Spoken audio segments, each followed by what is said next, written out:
You obviously saw my last drift video. If you haven't, click the link above. It was nasty. It was a disaster. I got in an accident actually, so.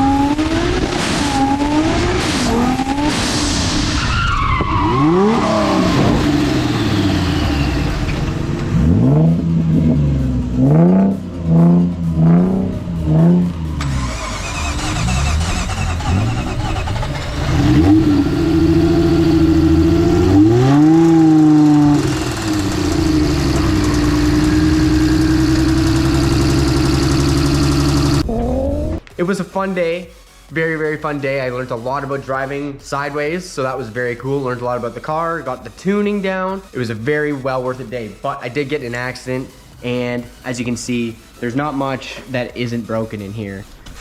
So I've removed everything that's broken. The hub was broken, so I removed that. Inner tie rod was broken, so I replaced that. That's all good. Really decide what I'm going to do for my angle kicks. I'm gonna have to modify the new knuckle. I actually got a knuckle donated by subscribers, so thank you so much. So thank you, Steven. I'm gonna do that at a later date. I've got more important things to do, like check the compression of the rear engine, because I actually had some problems with restarting the car and it would sound like it had no compression. So I'm gonna compression test it, and if there's a couple holes that are down on compression, I'm gonna leak down test it and figure out what I'm gonna do to refresh this engine again. One freaking event and I've got engine problems. I'm not mad. It saw some serious abuse, and honestly, since the rebuild, I think that I maybe made a mistake and the valves weren't completely seated from the get-go. So we'll see what actually happened. I'll be able to tell you that in a moment here. I got to take the plugs out, take this hood off. This thing is dirty. Look at all that tire smoke just everywhere. Tire debris everywhere. All over the valve covers and intake. Okay, so I got all my plugs lined up from 1 to 6. 1 to 6. This is where I'm gonna write all my compression numbers, and I've already seen problems here. So this is 6, that looks good. 5 looks very lean. 4 looks okay. 3 looks very lean. 2 looks okay, and 1 looks alright, maybe a little lean. So I'm thinking I have a major injector problem, and I hope I didn't cook anything, because lean is not mean, let's be honest. I'm gonna use an Amazon compression gauge. These are religious for shooting low, so I'm expecting it to be around 100 PSI on good cylinders, because I've put it to a comparison on Snap-on and it's like 40 PSI lower. So remember that when I'm doing this.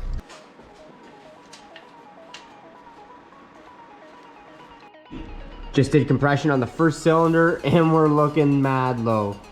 60 PSI. So number 2 was 100. That's some better news, if that counts for anything.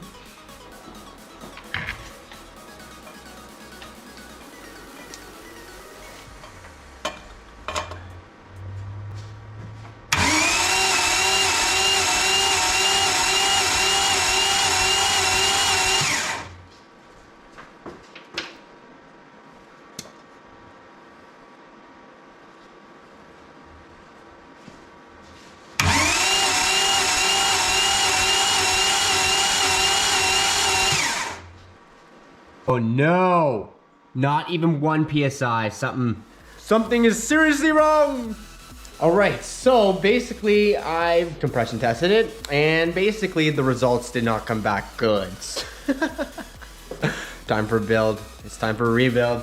Cylinder 1 got 60 PSI. The plug looks not very good. 100 PSI on number 2. The plug looks good, but a little bit oily. Plug number 3, 0 PSI. This is the lean one. 50 PSI number 4. That plug reads pretty good, but it's fairly oily. 83 PSI on 5. It's reading lean. 100 PSI on this plug, and that looks okay. A little oil burn, but that's okay. So there's a couple things that could have gone wrong here. The week that I had problems with the engine, I had a wiring harness problem, and to test it, I had to physically do a burnout, because as soon as it would hit boost, it would it would run lean or it would misfire or something was weird going on. So I was constantly doing burnouts in the shop like you saw in one of those videos, and that could have been what did the engine in, because I never checked the compression later. It might have been then, or it might have been at the track and the injectors were starting to clog or something went really wrong with the lean. As I can tell on number 3, which has 0 compression, she was very, very lean. There's no color other than heat to the plug. There's no soot or nothing. It's just completely clean. So that's telling me that's lean. So that sucks, but that's racing and live and learn. So what I'm gonna do now is find out what's wrong on that 0 cylinder and that 50 cylinder and the 1. Now I'm gonna find out where they're leaking from. Now I'm gonna find out if it's piston problems or valve problems. And I'm gonna do that by a ghetto leak down test. And I'll show you how I'm gonna do that. Basically compress the cylinder and listen to where the actual leak is coming from. It'll either come from inside of the engine through the crankcase pressure, or it'll come through the intake or exhaust. We'll see what happens. So what I've got here is I have a compression gauge end that goes to a hose. So you just connect it to your compressor. It'll actually give pressure into the cylinder then. So you gotta get the piston to the top dead center, plug this all in, and then you can see where it's leaking from. You can listen through the intake. If you hear any hissing, it's leaking through the intake valves. Listen through the exhaust, then it's leaking through the exhaust valves, and then the catch can. That should be another way to hear it as well. We'll see how this works. Now I'm gonna connect it to the pressure here. As you can obviously hear, there's noise coming at the exhaust. I might not be fully lined up, so I'm gonna adjust this a little bit. On cylinder 1, the exhaust valves are leaking big time and a little bit from the intake.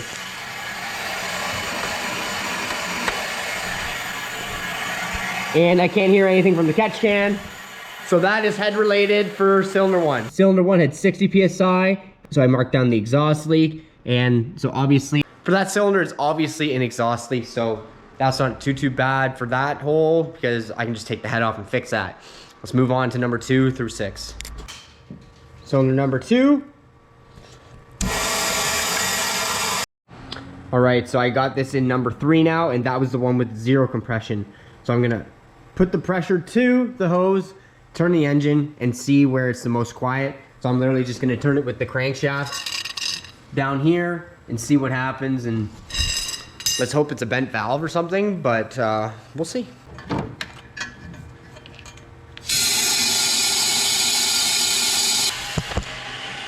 So I can literally, the hair on my head's literally blowing from all the blow-by. Man, that is not good. Oh my God. Now this is number 4.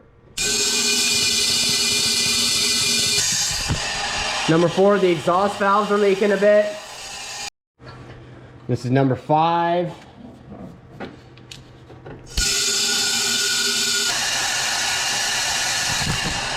The exhaust valves on number 5. So it's looking like some things were running a little lean. Number 1 was lean. Number 3 was lean, which is the cylinder with 0 PSI. And then number 5 was lean. If it's clean on the top of the plug, that is not good. That means it is lean. This is very, very lean, this one right here. And that's number 3. I'm starting to wonder if all the pistons that were running lean are damaged, but 5 made good compression, but the exhaust valve was leaking. And this one made an exhaust leak as well, number 1. It wasn't that lean on this one. I know you guys in the comments were saying, oh, it sounded like it didn't have compression. And guess what? You were right. It's hard to really justify, it's hard to tell what's going on when you're racing. So if you watched the last video of me driving this car, I was drifting, right? And the engine died. I had problems right before it died too. And it was probably because the engine was like absolutely like disintegrating inside because of the extra heat. And I'm gonna have to check what's going on, because like as you saw in the video, I was logging everything and the air fuels were good and everything was good to go. But like I said before, I had a problem with the wiring harness, and I had to keep doing burnouts to find out the problem, because as soon as it would hit boost, it would actually give me the problem. And so I would change something and try and do that, and it would cut out. and that could have hypothetically been the problem, but I think it was a little more than that personally, because the plugs were completely dry on the top, as in lean, right? Completely carbonless, and that sucks. Honestly, I'm gonna be thinking about this a lot when I sleep, but I'm not liking the injectors I've been running. I've been running the secondary injectors, and every year I usually have a problem with one or two clogging up, and I thought it was because of E85. So I switched to pump fuel just to see, right? As you know, I've been running pump fuel. It made about 400 horse on pump fuel on the dyno, and yeah, it's still a problem, hypothetically. So I'm gonna have to look into this more, get the injectors flow tested, and see if one or two are actually shooting less fuel. And if that's the case, it could have been my fuel injector guy just not doing his job. I've had problems with him as well. So there's just a whole bunch of problems that this could have been not good. Not good. So best circumstances is the rings are gone in cylinder 3 on the piston there. So I can put new rings on. I do always have new rings, so I could potentially just replace the rings, re-lap all the valves that are leaking, and put it back together and have a proper compression engine. But yeah, and obviously the injector problem or whatever reason it was running lean. So I thought I'd update you guys. You can join the channel. It'll help me build this car up and get this thing finally rolling in one piece and reliably. That is the goal here. And this is racing. Things can go wrong, and especially when you're on a budget. I'm on budget injectors, budget ECUs, budget everything. Finally built the engines, and this is the first time I've had zero compression in one of my cylinders due to a hole in the piston or rings being gone. Like, you saw my hair flowing when I did the leak down on the third piston. It was actually blowing my hair. That's how much blow by was going on. And that is also obviously why my catch can was filling up with oil so much, because there was so much blow by. All right, guys, like, comment, subscribe, and we'll see you in the next one.